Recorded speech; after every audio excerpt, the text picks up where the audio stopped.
Before the break, I was speaking about the diplomatic passport issue and the issuance of these passports. Now, just to remind you, some of the privileges is that, diplomatic passports grant senior government officials and diplomats official state recognition, facilitating foreign travel and security. And core privileges typically include diplomatic immunity from local prosecution and lawsuits, expedited entry via diplomatic channels, tax and custom exemptions, and visa-free access to many countries. So, once again, senior government officials. There is no way that anybody who has demitted office is supposed to be in possession of a diplomatic passport. And if I'm not mistaken, he went to an energy convention somewhere, and probably traveled on that passport, And that's probably why it was waived. Morning. Morning. Stephan, this matter of the diplomatic passports, and I keep hearing people saying how the government is 20-something people, and one of the things I always remember, and that's an elementary thing, is that opposition members are also members of parliament. Yes, but they do not represent the state. That's a standard thing. Of course, they you see, and that is the problem. Some of us can't wrap, because if it is persons don't have information of what constitutes the government of Trinidad and Tobago, that is something to go and read. Who represents the government of Trinidad and Tobago, caller? Who represents the government of Trinidad and Tobago? Right? Who is the government of Trinidad and Tobago? If you're a member of parliament, the government consists of the letter of the law says that government consists of all the members of parliament. No.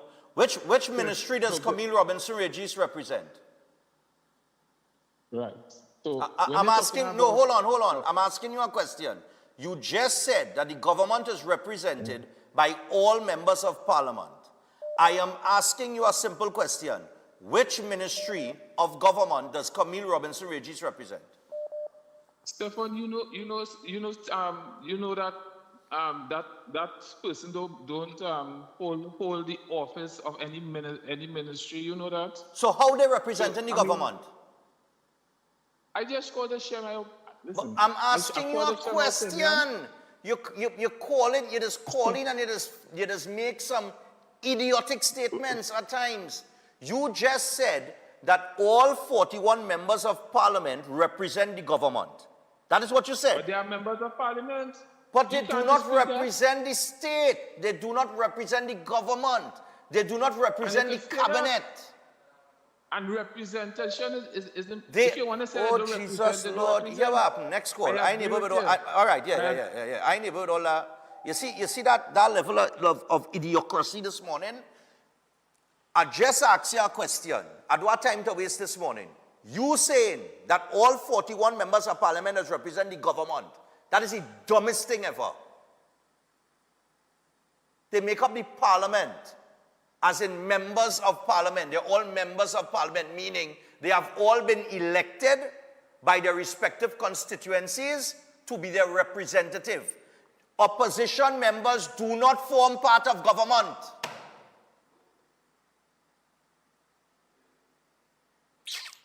Look, I ain't able with all of that, I'm on short fuse this morning, I ain't get much sleep. No, I'm telling you, that's, oh God. You trying to make a point where you trying to tell the whole country that an opposition member is a member of government?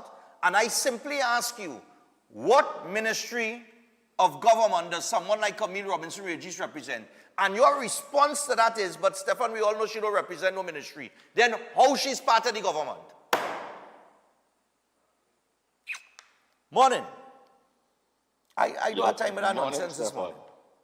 You see why I had to disagree with Francis Passad when he said that we need better student instead of brighter student. Man, we need a lot of brighter people in this country. Let me tell you something, Stephan. Me, I want to have too much time to waste with diplomatic passport and things. That should be straightforward. Everybody who does a job and they get what they need to do the job, when they resign or they leave the job, they're supposed to return it. Talk done.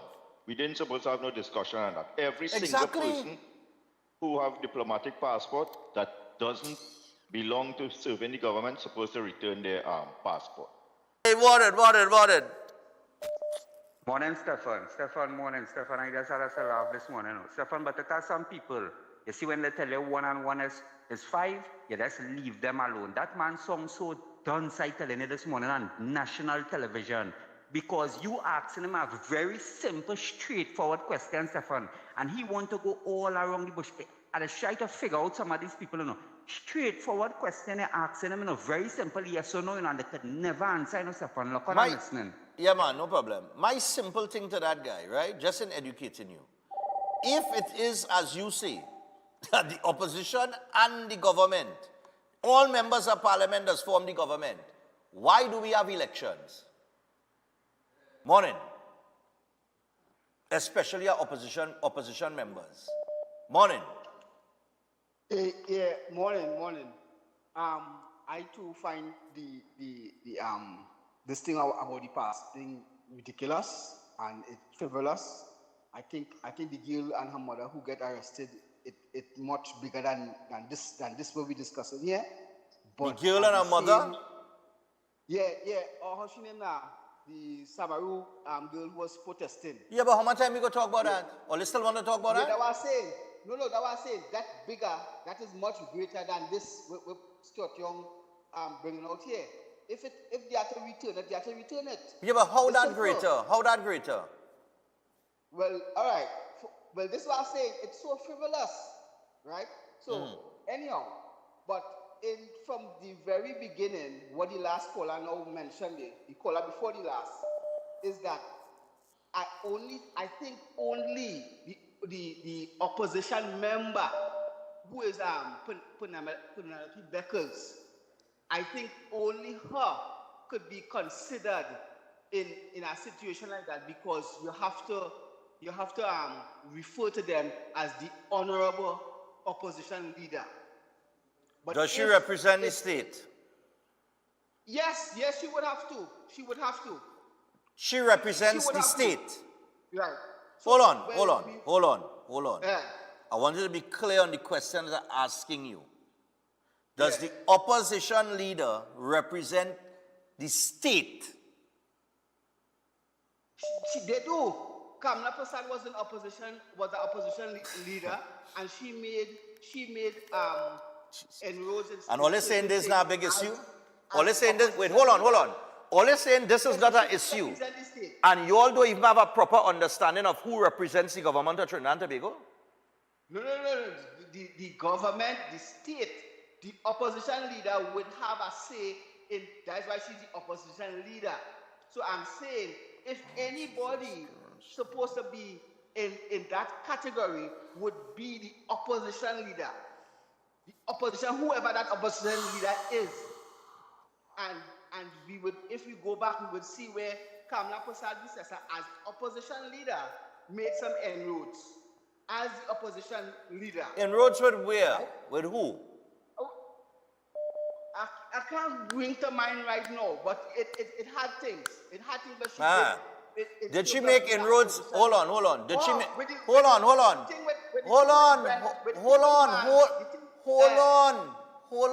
Yeah, hold on.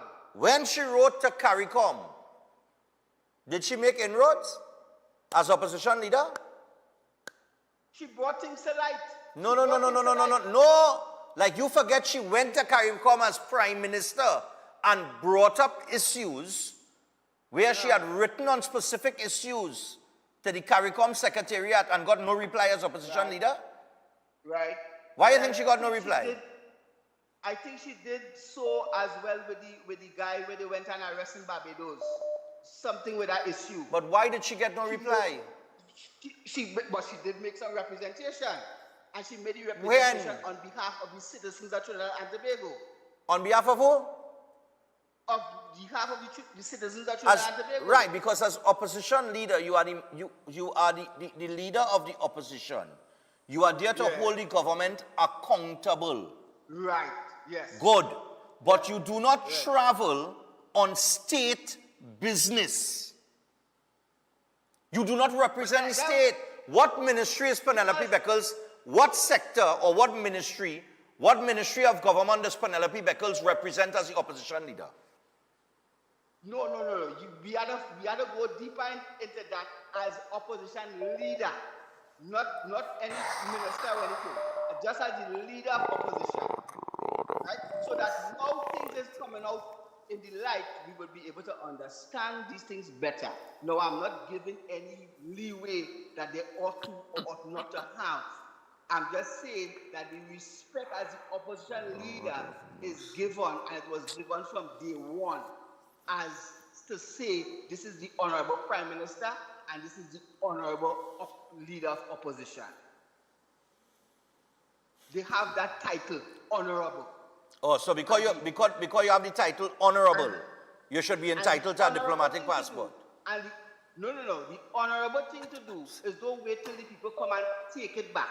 Uh-huh. You have a duty that you could go and say, well, look, and what I call it, rescind or return, because I don't know if it's a separate passport in and of itself from the ordinary passport.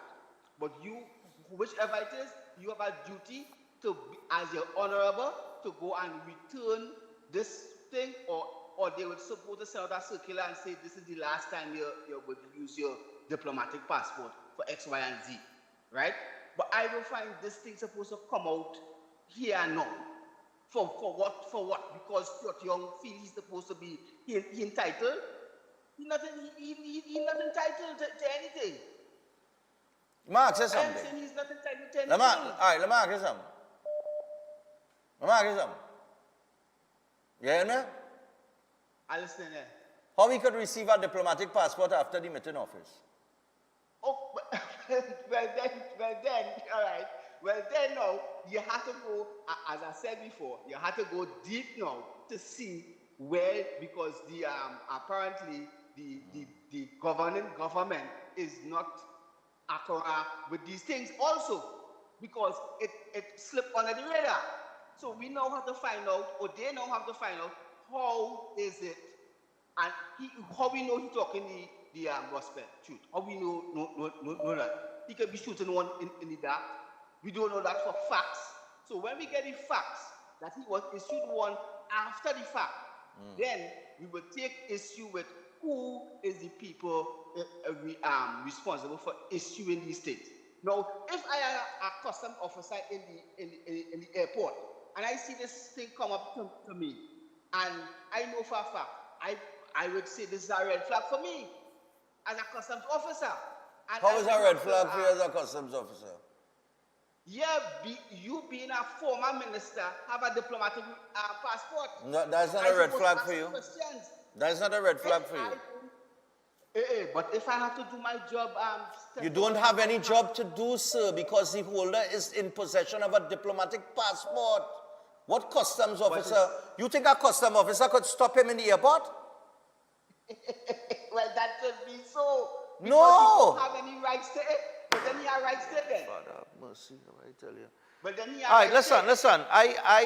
Soldier, what I'm saying to you, he is in possession of a you see, all they don't even understand the power of the document that all they're talking about. You talking about a customs officer. A customs officer? Which customs officer seeing him go through the airport? Well, then he could do what he wants with it then. But like you don't understand what's a diplomatic passport? Yes, we understand what he did. You don't understand the immunities. You don't understand the diplomatic immunities that has come with it. Right. So Look, therefore, I had to go to a break and get to eat nights. I'll give you 8 minutes and 20 seconds of my that's time. all right. That's okay. But something slipped under the radar if it is factual that he, Stuart Young, get one after the fact. Okay, no problem. Yeah. Okay.